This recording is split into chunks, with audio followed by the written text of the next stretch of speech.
அன்பான இனிய உறவுகளுக்கு வணக்கங்க. இங்கே ரோஹிணி அம்மா கால் பண்ணுறாங்க. என்னம்மா என்ன திடீர்னு கால் பண்ணுற? ஏண்டி நான் அதெல்லாம் சொல்லி வச்சுட்டா பண்ண முடியும்? நீ சொல்லு எந்த டயத்துக்கு பண்ணுறேன்னு. சரி சரி சொல்லு, உடனே ஆரம்பிக்காத அப்படின்னு சொல்ல.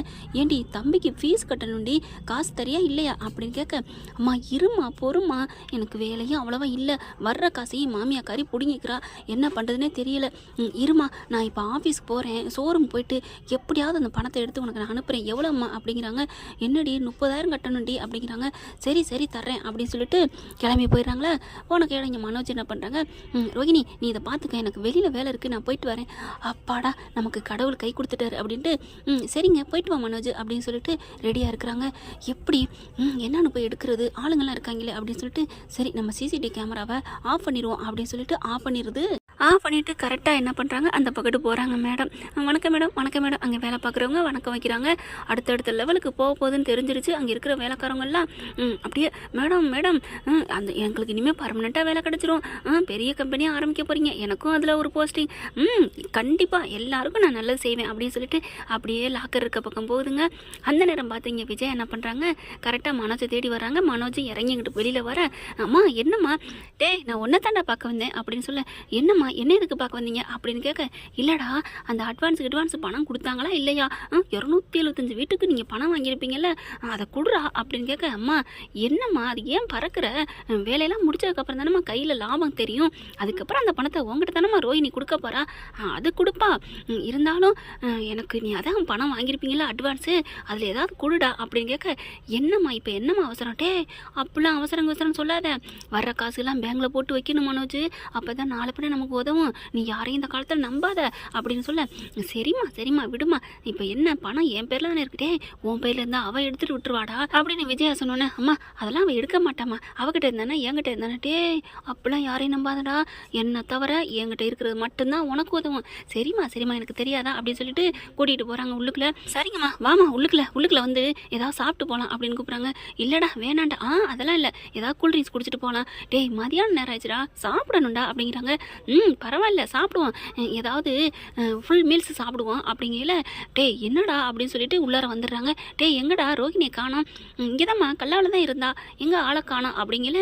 விஜய் அப்படியே தேடிட்டே போகிறாங்க, பார்க்குறாங்க. கரெக்டாக இவங்க என்ன பண்ணுறாங்க, மேடம் காசை எடுத்து வேகமாக ஹேண்ட்பேக்கில் வைக்க அப்படியே பார்க்குறாங்க. விஜயா பார்த்துக்கிட ரோஹிணி அப்படின்னு கூப்பிட, ஐயோ பார்த்துட்டாலே குந்தாணி அப்படின்ட்டு டக்குன்னு லாக்கரை மூடிட்டு, ஆண்டி வாங்க ஆண்டி அப்படின்னு சொல்ல, என்ன இங்கே வந்து என்ன பண்ணிட்டு இருக்க அப்படின்னு சொல்ல, இல்லை ஆண்டி அது வந்து இன்னொன்று புது ஆர்டர் எடுத்திருக்கோம் இல்லையா, அதுக்கு பணம் கட்டணும்னு சொல்லிட்டு இப்போ தான் மகேஸ்வரி வீட்டுக்காரர் ஃபோன் பண்ணார், அவங்களுக்கு பணம் கட்டணுமா, அதனால் 30,000 அட்வான்ஸ் கொடுக்கணும்னு சொன்னாங்க, அதுக்கு தான் எடுத்துகிட்டு வந்தேன் அப்படிங்கிறாங்களா.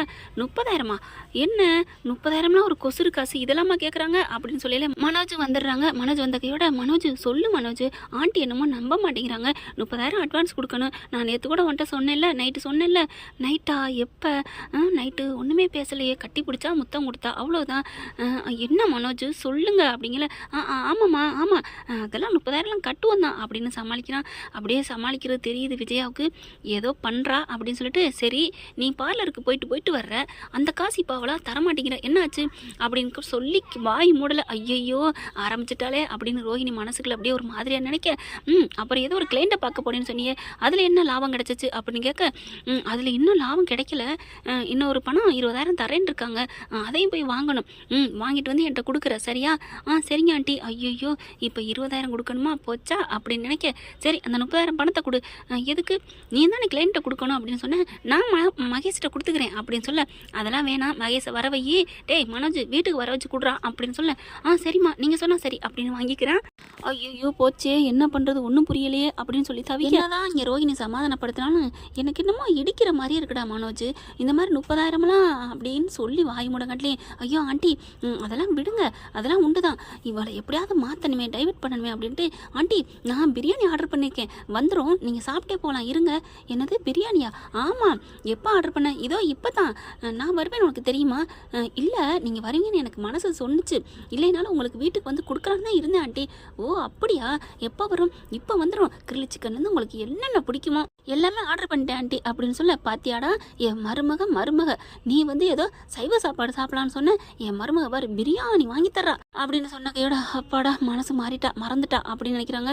ஆனாலும் இப்போ என்ன பண்ணுறது ஒன்றும் புரியலையே. அம்மாவுக்கு 30,000, இப்போ இவளுக்கு வேறு 20,000 கொடுக்கணுமா?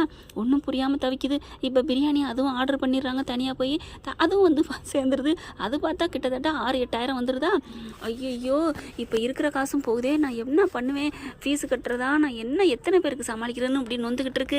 அதுக்கப்புறம் விஜய் என்ன பண்ணுது, நல்லா வயிறு ஃபுல்லாக கட்டிடுது. வயிறு ரொம்பிருச்சா ஆண்டி?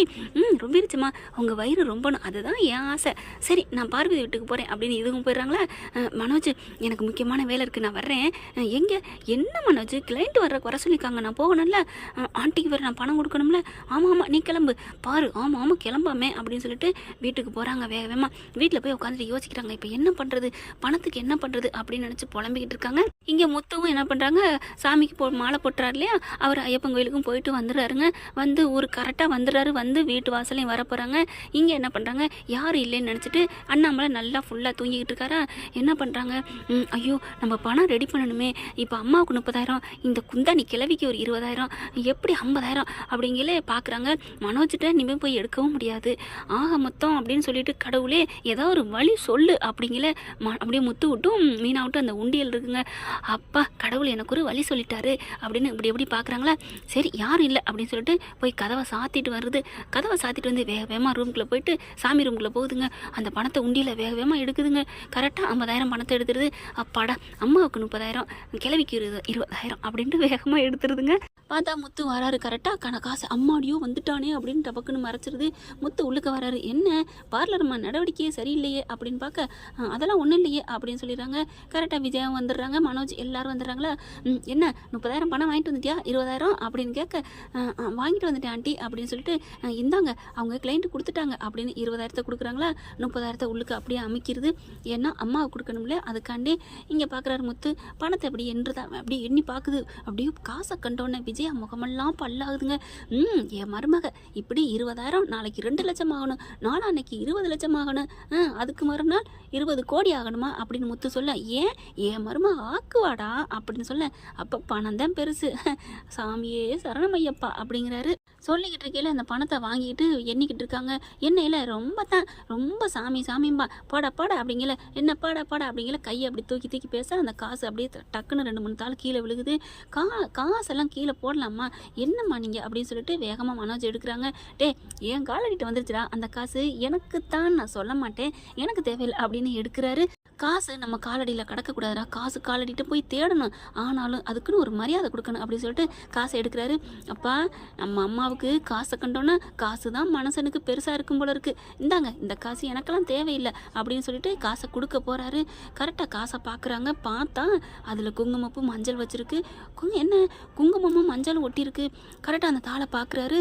முத்து மீனான்னு எழுதியிருக்கு. செம்மதாகுது. பார்த்தா 2-3 தாளில் அப்படியே இருக்கா.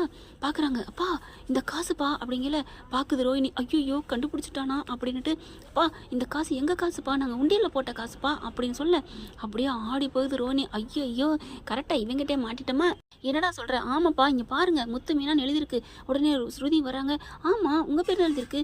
அப்பா இது நாங்கள் தான் உழைச்ச காசுப்பா, இங்கே பாருங்கள், இங்கே மஞ்சள் வச்சா நான் கூட திட்டுனேன், இருக்கட்டுங்க சாமிக்கிட்ட போடுறது அப்படி தான் இருக்கணும், என் பொண்டாட்டி பண்ணனா அப்படின்னு சொல்லிட்டு, ஐயோ அப்படின்னு எல்லா தாளும் இருக்குது. அந்த தாளை பூரா படிக்கிறாங்க. பார்த்தா அம்படுத்தாலும், அப்பா இந்த காசு ஏதுன்னு கேளுங்கப்பா அப்படின்னு சொல்ல, ரோஹிணி உடனே திருன்னு முழிக்குது. என்ன சொல்கிறேன்னு தெரியாமல், ஏய் என்ன அவன் கேட்டுக்கிட்டே இருக்கான், இந்த காசு உனக்கு ஏது, யார் உனக்கு இந்த பணத்தை கொடுத்தது அப்படின்னு கேட்க, மனோஜ் சொல்லு ரோஹிணி சொல்லு அப்படின்னு சொல்லி கேட்டு உழுப்பி எடுக்கிறாங்க. விஜயா பார்க்குது. சொல்லுடி ஏது இந்த பணம், உண்டியில் கை வச்சியா அப்படின்னு சொல்லி அப்படியே திருன்னு முழிக்குதா. ஒன்றும் சொல்ல முடியாமல் உண்டக்கட்டி சோறு வாங்கி தின்ன பரம்பரை மாதிரி ரோஹிணி முழிக்குது. ஐயையோ மாட்டிக்கிட்டோமே அப்படின்னு சொல்லிட்டு எல்லாரும் காலையும் கெஞ்சி மன்னிப்பு கேட்குற தவிர வேற வழியே இல்லை அப்படின்னு படார்னு காலில் விழுகுதுங்க. என்ன மன்னிச்சிருங்க, தெரியாமல் மன்னிச்சிருங்க, நான் பண்ணிட்டேன், தப்பு பண்ணிட்டேன், அத்தை தான் 20,000 பணம் கேட்டாங்களா, அதனால தான். ஆக மொத்தம் ரோஹிணி பண்ணுற எல்லா தப்புக்கும் அத்தை தான் காரணம், ஆண்டி தான் காரணம்னு விஜயா மேலே தாங்க வந்து நிற்கிது. இனி என்ன பண்ண போகிறாங்க விஜயா என்ன பண்ண போகிறாங்களோ இல்லையோ, இங்கே உண்டியலில் கை வச்சதுனால முத்து என்ன பண்ண போகிறாங்க அப்படிங்கிறத பொறுத்திருந்து பார்க்கலாம். என்ன நடக்கலாம் அப்படிங்கிறத நீங்கள் சொல்லுங்கள். இப்படி போனால் நல்லா தான் இருக்கும். இந்த பதிவு உங்களுக்கு பிடிச்சிருந்துச்சுன்னா உங்கள் பொண்ணான கையில் ஒரு லைக்கை போட்டு சப்ஸ்கிரைப் பண்ணிடுங்க. Thank you friends.